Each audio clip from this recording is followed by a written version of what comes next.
Sníh padá tiše na naše střechy, v okně se třpytí papírové hvězdy, v kuchyni voní z kořice s čajem, u stolu někdo šeptá starou báseň.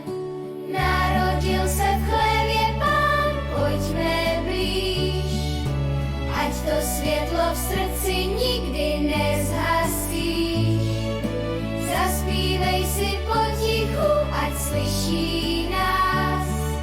V téhle tiché noci je nám blízko zas.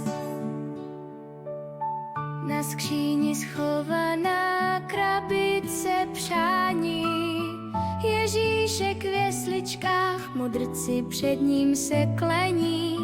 Maminka krájí jablíčko na hvězdy, táta ladí na vánoční koledy.